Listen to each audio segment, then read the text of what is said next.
Hello everyone, welcome in classic economics। आज एक different lecture ਤੁਹਾਡੇ ਨਾਲ ਡਿਸਕਸ ਕਰ ਰਿਹਾ। ਇਸ ਲੈਕਚਰ ਦੇ ਵਿੱਚ ਮੈਂ ਡਿਸਕਸ ਕਰਾਂਗਾ most important questions of economics. ਜਿੰਨੇ ਵੀ ਆਪਣੇ ਕੰਪੀਟੀਟਿਵ ਐਗਜ਼ਾਮਸ ਹੁੰਦੇ, ਚਾਹੇ ਉਹ ਐਗਜ਼ਾਮ ਕਿਸੇ ਵੀ ਲੈਵਲ ਦਾ ਹੈ, यूपीएससी ਲੈਵਲ ਦਾ ਹੈ, पीसीएस ਲੈਵਲ ਦਾ ਹੈ,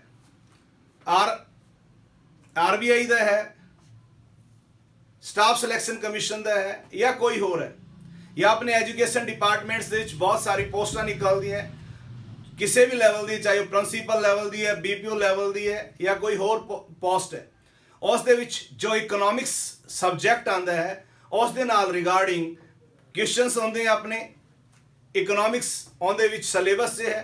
तो इस सीरीज़ दे विच मैं तुहाडे नाल डिस्कस करांगा कुछ इंपॉर्टेंट क्वेश्चनस, बहुत सारे इकोनॉमिक्स नाल रिलेटेड। तो इन्हां विचों उम्मीद है तुहानूं क्वेश्चनस उत्थे मिलणगे। फर्स्ट क्वेश्चन डिस्कस करते हैं, invisible export means export of. Options देखो, पहला क्वेश्चन अंडरस्टैंड करो। इनविजिबल एक्सपोर्ट मीन्स एक्सपोर्ट का आप सुने, एक्सपोर्ट वो गुड्स होंदी है जो आप अपने देश तो दूसरे देशों को भेजते हैं। एक्सपोर्ट वो होंगे अपने देश का जो समान है वो दूसरे देशों को भेजा जाता है गुड्स, पर गुड्स विजिबल होंगी है। इत्थे गल आई है इनविजिबल गुड्स दे। इनविजिबल एक्सपोर्ट्स, इनविजिबल एक्सपोर्ट्स यानी कि जिन्होंने आप देख नहीं सकते पर एक्सपोर्ट कर रहे हैं। तो इनका आंसर देखो क्या आएगा। फर्स्ट ऑप्शन है प्रोहिबिटेड गुड्स, सेकंड है रिस्ट्रिक्टेड गुड्स, थर्ड वन है सर्विसेज। तो इत्थे जिहड़ा आंसर है और फोर्थ है गुड्स पर एज ओजीएल लिस्ट। तो इत्थे सी आंसर आएगा सर्विसेज। सर्विसेज भी आप एक्सपोर्ट करते हैं, जिमें अपने कंट्री दे बहुत फेमस डॉक्टर हैं, इंजीनियर्स हैं, और कोई जिन्हां दी सर्विसेज दी अबरोड च लोड़ होंदी है वो अपने इत्थों दे इंडिया दे इंजीनियर डॉक्टर वो सारे उधर जाते हैं, वो सर्विसेज देंदे हैं और बदले दे विच आपां नूं फॉरेन एक्सचेंज मिलता है। तो इहदा आंसर आएगा सर्विसेज। दूसरा क्वेश्चन डिस्कस कर रहे हैं, तुसीं इन्हां क्वेश्चनस नूं नोट कर लो ताकि तुसीं एक जगह ते इंपोर्टेंट जिहड़े क्वेश्चनस है उन्हां दी कलैक्शन कर पाओ। सेकंड क्वेश्चन है, who first coined world industrial revolution. जिहड़ा इंडस्ट्रियल रेवोल्यूशन है शब्द सब तो पहला किने प्रयोग किया सी? आपां नूं पता है सारिआं नूं, जे नहीं पता है तो तुसीं नोट कर सकते हो। इंडस्ट्रियल रेवोल्यूशन सब तो पहला आई सी इंग्लैंड दे विच। ये भी एक क्वेश्चन पूछा जा सकता है, industrial revolution take place first of all in the world. तो आंसर आऊगा इंग्लैंड। नाल ही जिहड़ा आंसर इत्थे इहदा की बनूगा, क्वेश्चन नूं अंडरस्टैंड करना बहुत जरूरी होंदा है। Who first coined world industrial revolution. अपने को चार ऑप्शंस हैं। फर्स्ट ऑप्शन है आर्नोल्ड टॉयनबी, सेकंड ऑप्शन है बी लेनिन, सी जेडी ऑप्शन है स्टालिन, और डी जेडी ऑप्शन है लिंकॉन। तो ये जिहड़ा वर्ड है इंडस्ट्रियल रेवोल्यूशन सब तो पहला दिता सी आर्नोल्ड टॉयनबी, आर्नोल्ड टॉयनबी। तो फर्स्ट जिहड़ा है वो आंसर आ जाएगा इहदा आर्नोल्ड टॉयनबी। फर्स्ट क्वेश्चन का आंसर सी सर्विसेज, इहदा है आर्नोल्ड टॉयनबी। दो क्वेश्चन आप डिस्कस कर ले। Invisible export means export of services. दूसरा, who first coined world industrial revolution, answer आएगा Arnold Toynbee. Third question most important question, बहुत सारे एग्जाम्स विच आया है। ये वही क्वेश्चन इत्थे सेलेक्ट किए गए हैं जो किसी ना किसी एग्जाम दे विच आए हुए हैं, चाहे वो कोई बैंकिंग सैक्टर का एग्जाम है, बैंक पीओ का, आरबीआई का, यूपीएससी, पीसीएस, तो उन्हां विचों ही ये सारे डिजाइन किए हैं। थर्ड क्वेश्चन है, gold rates are decided in the city, यानी कि संसार दे विच जिहड़े गोल्ड के रेट है वो किहड़े सिटी विच डिसाइड होंदे। ऑप्शन वाशिंगटन, लंडन, न्यूयॉर्क और सिंगापुर। तो गोल्ड के जोड़े रेट हैं डिसाइड होंगे हैं लंडन दे विच। तो इहदा आंसर आएगा बी। तुसी बी नू टिक करोगे और आंसर हो जाएगा लंडन। ऐसी question number 3, gold rates are decided in the city. तो आंसर है London. Fourth one sorry, third world countries, तीसरी दुनिया दे देश, रेफर्स टू, एक वर्ड यूज किया जाता है तीजी दुनिया दे देश। थर्ड वर्ल्ड कंट्रीज वो किस दे लई यूज होंदा है? ऑप्शंस है अफ्रीकन कंट्रीज दे लई, डेवलपमेंट कंट्रीज दे लई, इनू डेवलप्ड लिखा जाऊगा, डेवलप्ड कंट्री दे लई, डेवलपिंग कंट्री दे लई और ऑयल एक्सपोर्टिंग कंट्री दे लई। तो इसका आंसर आएगा सी, डेवलपिंग कंट्री। जेडे डेवलपिंग कंट्रीज हैं भारत, पाकिस्तान, श्रीलंका, भूटान, नेपाल, जो हजे विकास कर रहे हैं, यानी कि विकासशील देशों के लिए वर्ड यूज किया जाता है तीजी दुनिया के देश, थर्ड वर्ल्ड कंट्रीज। तो आंसर आएगा डेवलपिंग कंट्रीज। तो ऐसी question number 4th। Fifth question, the world wide great depression happens in which year? Great depression, महामंदी आई सी संसार दे विच, उदों सारी जिहड़ी अर्थव्यवस्था संसार दियां उन्हां च मंदी छा गई सी। किहड़े ईयर च आई सी? ऑप्शन है 1925, 1928, 1929, 1930। तो इनका आंसर आएगा 1929। मोस्ट इंपोर्टेंट क्वेश्चन है, बहुत बारी पूछा जाता है पेपर दे विच। The world wide great depression happens in which country? Oh sorry, in which year? तो आंसर इज 1929। ये है क्वेश्चन नंबर 5। तो 5 क्वेश्चन आप डिस्कस किए हैं, एक बार इन्होंने डिस्कस कर देना, मैं उस तो बाद एक बार रिपीट भी करूंगा तानू। तो 6th क्वेश्चन जड़ा है डिजाइन किया है, a tax that takes away a higher proportion of one's income as the income rise। ਉਹ ਟੈਕਸ ਜਿਹੜੇ ਇਨਕਮ ਦੇ ਵਧਣ ਦੇ ਨਾਲ ਵਧਦੇ ਉਹਨਾਂ ਨੂੰ ਕਿਹੜੇ ਟੈਕਸ ਕਿਹਾ ਜਾਂਦਾ ਹੈ? Progressive tax, proportional tax, regressive tax और इनडायरेक्ट टैक्स। तो इनका जो आंसर है वो आऊगा प्रोग्रेसिव टैक्स। जेड़े स्टूडेंट्स या जेड़े व्यूअर इकोनॉमिक्स बैकग्राउंड तो हैं वो तो इसको बड़े आसानी नाल समझ सकते हैं कि जिमें जिमें आमदन का आधार वधदा है, टैक्स रेट भी वधदी है, तो उसनूं कहंदे हैं प्रोग्रेसिव टैक्स। जिमें जिमें आमदन वधदी है, कर दी दर घटदी है, तो उन्होंने कहते रिग्रेसिव टैक्स। और आमदन जिन्नी मर्जी होवे, टैक्स रेट सेम रहंदी है, उन्होंने कहते हैं proportional tax. Progressive tax which की होंदा है? जिमें जिमें आमदन वधदी है, देखो इत्थे इनकम है, इत्थे टैक्स रेट है, इत्थे इनकम बेस लिख सकते हैं आप।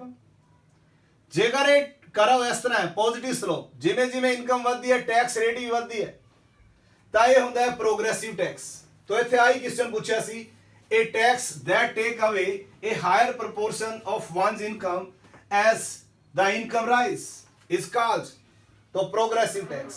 जेकर ये करो ऐ हो जाता है, जिमें जिमें इनकम वधदी है टैक्स रेट घटदी है, तो इनू कहते हैं रिग्रेसिव टैक्स। और एक है प्रोपोर्शनल टैक्स बेस, जेड़ा है जिन्ना मर्जी हो इनकम का बेस पर टैक्स रेट सेम रहता है, इनू कहते हैं प्रोपोर्शनल टैक्स। तो भारत विच भी प्रोग्रेसिव टैक्सेशन सिस्टम है। एक होर टैक्सेशन सिस्टम होंदा जिहड़ा इत्थे दित्ता नहीं है, होंदा डिग्रेसिव। स्टार्टिंग दे विच प्रोग्रेसिव फिर प्रोपोर्शनल, वो दोनों का मेल होंदा है। स्टार्टिंग दे विच टैक्स जिहड़े हैं वो प्रोग्रेसिव होंदे हैं, उस तो बाद प्रोपोर्शनल हो जाते हैं। इत्थे इनडायरेक्ट टैक्स है, ये अलग टाइप्स होंगे डायरैक्ट और इनडायरैक्ट टैक्स। डायरैक्ट टैक्स वो टैक्स होंगे जो जिस ते लगते उसनों देने पैंदे, जिवें डायरैक्ट टैक्स होंदा इनकम टैक्स। इनडायरैक्ट टैक्स वो होंगे जिहड़े लगते किसी होर ते देने किसी होर नूं पैंदे, जिवें GST। तो इत्थे सही जिहड़ा आंसर है वो आना सी प्रोग्रेसिव टैक्स। एक बार फिर समझ लो, जिमें जिमें आमदन वधदी है, कर दी रेट वधदी है, तो उन्होंने की कहते हैं progressive tax. 7th question,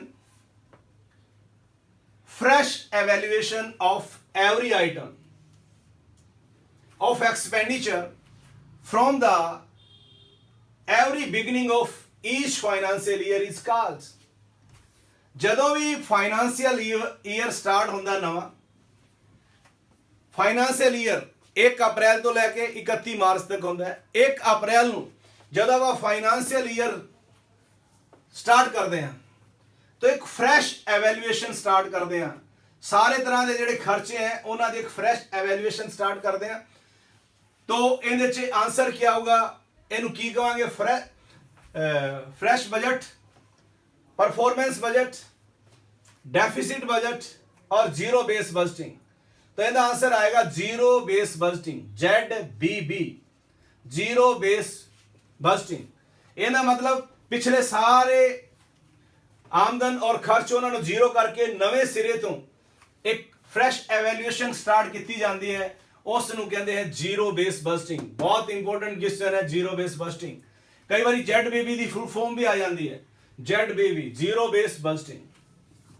8th question है, world bank classified countries according to development base on. World bank countries ਨੂੰ क्लासिफाई करता है डेवलपमेंट के आधार पर, किस दे बेस पे करता है, agriculture income, national income, per capita income और पॉपुलेशन। तो आंसर ਤੁਹਾਡਾ होना चाहिए है पर कैपिटा इनकम। ਇਹਦਾ आंसर क्या आएगा, per capita income. 9th question, micro economics and macro economics was coined bye. Micro economics और मैक्रो इकोनॉमिक्स ਜਿਹੜੇ दो तरह की इकोनॉमिक्स है, ये सब तो पहला किने वंडियां सी, ये सब ये ਜਿਹੜੇ वर्ड है ये किने दिते सी आपां नूं। माइक्रो इकोनॉमिक्स और मैक्रो इकोनॉमिक्स की कॉन्सेप्ट ਜਿਹੜੀ है वो किने द्वारा बनाई गई सी। फर्स्ट है एडम स्मिथ, ए है, बी है रैगनर फ्रिश, सी है रॉबिन्स और डी है मार्शल। मोस्ट इंपोर्टेंट क्वेश्चन है, तो आंसर आएगा रैगनर फ्रिश। एडम स्मिथ जिहड़ा है इन्हां नूं कहा जाता है father of modern economics. Adam Smith known as father of modern economics. Adam Smith ने एक बुक लिखी सी 1776 ਦੇ ਵਿੱਚ, वेल्थ ऑफ नेशन। ये बुक बहुत बार आती है, वेल्थ ऑफ नेशन। कई बार इस तरह पूछा जाता है वेल्थ ऑफ नेशंस के ऑथर कौन है, तो एडम स्मिथ। या एडम स्मिथ ने केड़ी बुक लिखी सी, वेल्थ ऑफ नेशंस, केड़े ईयर च लिखी सी, 1776। फादर ऑफ मॉडर्न इकोनॉमिक्स कौन है, एडम स्मिथ। ये भी एक क्वेश्चन बन जाते 3-4। रैगनर फ्रिश ने 1933 ਦੇ ਵਿੱਚ, रैगनर फ्रिश ने 1933 ਦੇ ਵਿੱਚ इकोनॉमिक्स ਨੂੰ दो पार्ट से ਵੰਡਤਾ ਸੀ, माइक्रो इकोनॉमिक्स और मैक्रो इकोनॉमिक्स। रैगनर फ्रिश ਜਿਹੜਾ ਹੈ ओस्लो यूनिवर्सिटी 'ਚ ਪੜਾਉਂਦਾ ਸੀ, प्रोफेसर ਸੀ। रैगनर फ्रिश ਜਿਹੜਾ है ओस्लो यूनिवर्सिटी 'ਚ ਜਿੱਥੇ ਪੜਾਉਂਦਾ ਸੀ, ओस्लो किथे है, नार्वे ਦੇ ਵਿੱਚ। एक नवा क्वेश्चन है। तो इकोनॉमिक्स ਨੂੰ दो पार्ट्स ਵਿੱਚ माइक्रो और मैक्रो इकोनॉमिक्स से किने डिवाइड ਕੀਤਾ ਸੀ, या ये वर्ड किने ਦਿੱਤੇ ਸੀ, तो आंसर आएगा रैगनर फ्रिश। लास्ट क्वेश्चन है, economic planning refers to. Economic planning की शो कर दी है, ऑप्शन है the allocation of resources, the mobilisation of tax, the planning of manpower, या the mobilisation of both tax and manpower. ताई दा जिहड़ा आंसर है वो आएगा the allocation of resources. Economic planning दे विच रिसोर्सेस नूं एलोकेट किया जाता है, कुछ टारगेट फिक्स किए जाते हैं, उन्होंने अवेलेबल रिसोर्सिस जिहड़े कंट्री च उन्हां दी हेल्प दे नाल एक निश्चित समय दे विच किस तरह पूरा किया जाता है, उन्होंने कहते हैं इकोनॉमिक प्लानिंग। तो इकोनॉमिक प्लानिंग रिलेटेड होती है द एलोकेशन ऑफ रिसोर्सिस तो ये 10 क्वेश्चन डिस्कस किए हैं। ये फर्स्ट ट्रायल है, ये विजिबिलिटी की थोड़ी जी प्रॉब्लम हो सकती है, बट नैक्सट टाइम आप क्वेश्चन की जी क्वांटिटी है वो घटा देंगे तो इनकी विजिबिलिटी ज़्यादा होने लग जाएगी। 4 या 5 कॉन्सैप्ट ही मैं डिस्कस कराया करूँगा तुहाडे नाल, तो ये नाल तुहानू मोस्ट इंपोर्टेंट 100 या उस तो थोड़े जे बाद क्वेश्चन दूंगा जो एग्जामिनेशन पॉइंट ऑफ व्यू बहुत इंपॉर्टेंट है। तो आज आप 10 क्वेश्चन डिस्कस किए इस फर्स्ट वीडियो के विच, तुसी अपने नोट्स प्रिपेयर कर सकते हो उन्होंने most important examination point of view. तो मैं एक बारी इन्हां दा तुहानू रिवीजन करा देना। फर्स्ट है invisible export means export of, तो आंसर आएगा सर्विसेज। सेकंड है who first coined world industrial revolution, answer है आर्नोल्ड टॉइनबी। थर्ड क्वेश्चन है gold rate are decided in the city, answer है लंदन। थर्ड क्वेश्चन है fourth, third world countries refers to, answer है developing countries. जड़ा वाला question है gold rates are decided in which city, London. पर एक fact है कि सब तो वध गोल्ड का स्टॉक है इंडिया के कोल और सब तो वध इन्वेस्टमेंट भी होंदी है इंडिया के कोल। जे क्वेश्चन आ जाए stock of gold which country held in most quantity, तो आंसर आएगा इंडिया।